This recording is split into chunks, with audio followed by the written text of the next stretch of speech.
And the Indy recently did a fact brief about our next topic, finding that injuries from collisions involving e-bikes are increasing across the country. The Las Vegas Metropolitan Police Department says so far this year, at least 3 e-bike users and 5 e-scooter users have died in traffic collisions, and some of them were children.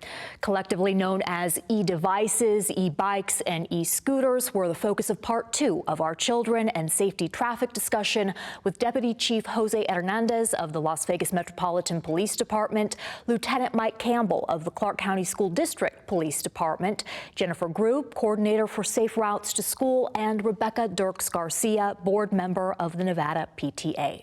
Nearly half the kids that are at fault for the crashes that we're seeing in our school district, school zones, are on e-devices, on e-scooters, on the bikes. If you're under 18, the law now says you have to wear a helmet. That's not being done.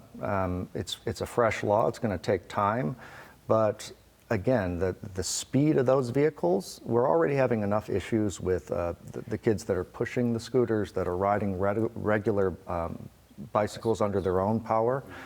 Now you're adding a whole nother category of having to be so skilled to understand how to stop fast enough, how to maneuver around things, and that doesn't even factor in when you start adding more kids on devices that they're not supposed to be on. It should be one person to one device, and nobody thinks about the other things with that. Is like, is that device, well, how much weight can that device hold? And everything has a weight. So if you add another person, you're probably over the weight, it might break.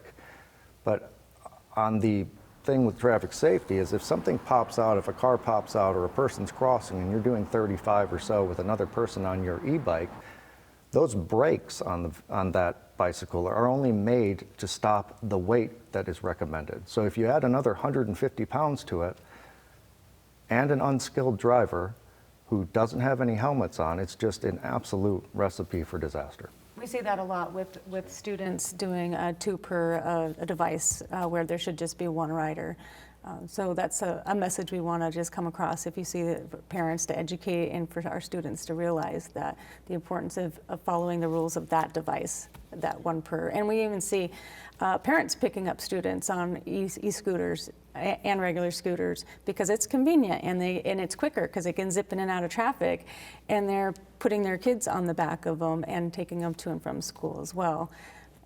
Noted most of the time not wearing a helmet, unfortunately. Yeah. And I think one of the challenges with this as well is we have to recognize the reason behind some of this.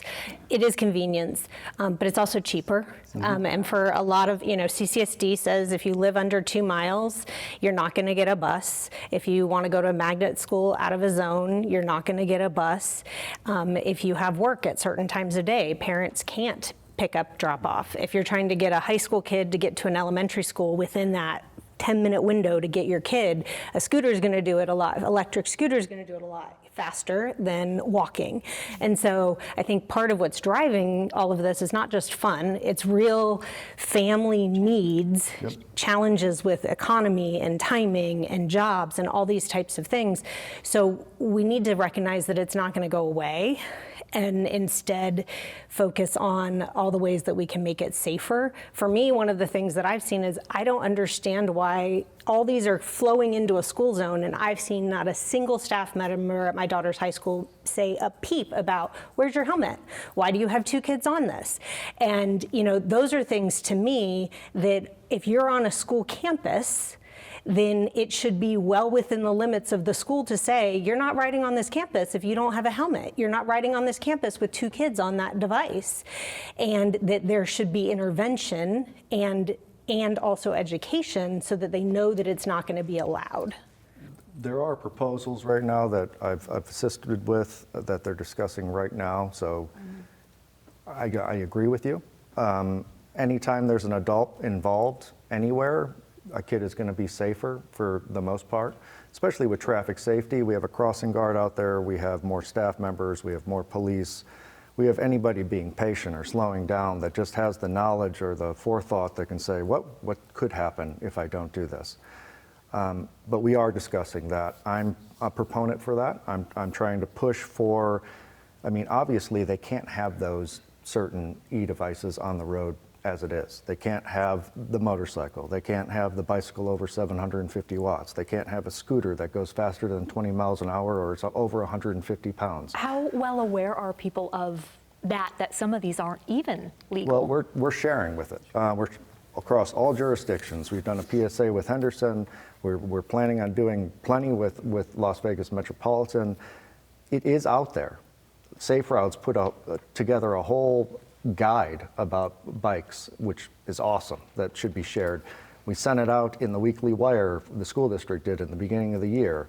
It's available. It's everywhere. We're in a time where, you know, you have a thought and you put it on Facebook and everybody knows how you feel about something, but they won't take the time to look for this information or read it. It comes home in backpacks. It goes like through emails to parents. It's on school district websites. It's how do we get them to read it? And that's the hardest part, is that we're looking at all these different tragedies. Vegas is very different compared to a lot of different cities. It's very people moving, coming and going.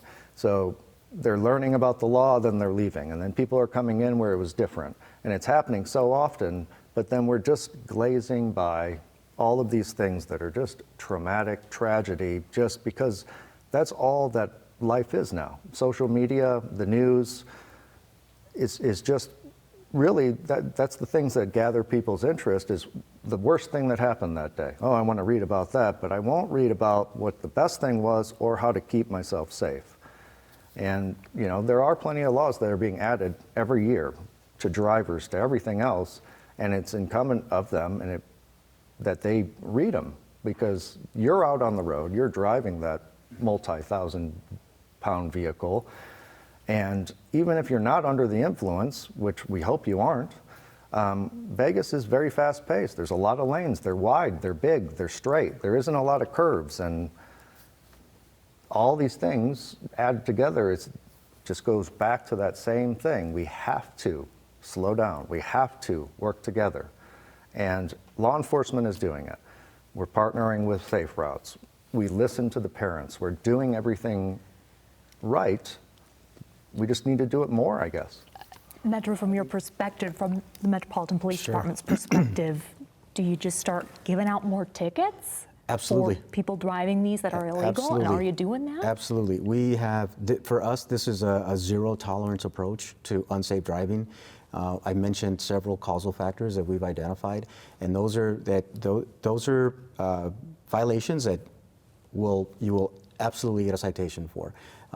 If a vehicle isn't safe to drive, we're going to tow that vehicle. If you don't have a driver's license and you shouldn't be driving a vehicle, we're going to tow your vehicle. That's the approach we've taken. I know that's the approach all our law enforcement agencies have taken. It has to be a zero tolerance approach, because if we're not making it clear how critical it is that safe driving be a priority, we're going to do everything we can to make sure that we send that message across. And so the zero tolerance is one thing, but we also look at this from an education perspective, right? So we always talk about the 3 E's, right? The education, the enforcement education, and the engineering. All have to come together so that we can, as we identify those school zones that need attention, or we identify, for instance, Las Vegas is unique. We have blocks that go for hundreds of feet. Very unique. In other cities, blocks are much smaller. Well, what happens when you have a very long block? Well, you build up speed. Unintentionally, intentionally, whatever the case is, but we begin to build up speed. Not good. And so, but these are things that we are looking at, as from an engineering perspective. I'll give you an example. Over in the southeast part of town on Boulder Highway, for pedestrians, it was one of our most critical areas. Pedestrians were getting hit quite often. And so part of the engineering process is to put up pedestrian railing along Boulder Highway. Now, it's a long stretch of road, but we were able to put some in the areas where we saw a majority of the crossings. And so it's helped quite a bit. It's reduced the number of pedestrians that are being hit. And so we have to look at that. We have to look at how can engineering help us? We know we're doing the enforcement, and we're going to continue to do more enforcement. We know, I'll tell you what we're missing. We're missing education. We're missing an educational piece that truly grabs people and that makes them understand, makes them realize just how critical. Because if not, the only time we think about this is when we lose a child. And it becomes, it's tragic. Yes, it's tragic. And we can't, we start to scratch our heads and wonder how this could have been prevented. But that's when we draw attention, right? And then 2 weeks go by, and then we completely forget about how horrific that incident was. We use something on our department, it's our Facebook, our social media, where we do things different. We try to go against the grain to grab people's attention. We haven't gone into that avenue of using it for scooters and e-bikes. We have put out information. We have shown that they're being towed, that kids are getting cited, or parents can be cited for allowing their kids to do this behavior. But we are out there. We are probably writing a record amount of citations. We have officers that have a directive now to be in every single school zone with at least their lights on and looking for offenses to try to curb behavior with officer presence. But I don't know what the answer is. I don't know what the magic pill is, because as soon as we get the magic pill, there's probably going to be some sort of repercussions from that too that we never thought of. I think we're all doing everything we can with what we have.